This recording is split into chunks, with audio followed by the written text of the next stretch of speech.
काय होणे, डिकोड होणे. नक्की इतिहास म्हणजे कुठला, आधुनिक भारताचा का आधुनिक महाराष्ट्र? बरं, आधुनिक महाराष्ट्र म्हणजे नेमका काय इतिहास? आधुनिक महाराष्ट्र म्हणजे राष्ट्रीय चळवळीशी संबंधित आधुनिक महाराष्ट्राचा, का आधुनिक महाराष्ट्र म्हणजे समाज सुधारणाची चळवळी? मग त्याच्यात सामाजिक आधुनिकता आली, त्याच्यात शैक्षणिक आधुनिकता आली, लक्षात घ्यायचं त्याच्यात आर्थिक आधुनिकता आली.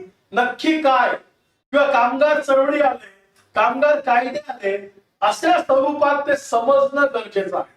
फक्त आधुनिक इतिहास म्हणजे काय, त्यातले नक्की घटक काय, त्या घटकानिहाय टॉपिक काय, त्या टॉपिक मध्ये असणारे सब टॉपिक काय, हे समजणं गरजेचं आहे. अन्यथा सिलेबस जर समजलाच नाही तर आपला नेमकं काय वाचायचं, काय पिक करायचं, रिडिंग करताना काय अंडरलाईन करायचं, हे कन्फ्युजन असतं, ते होत नाही.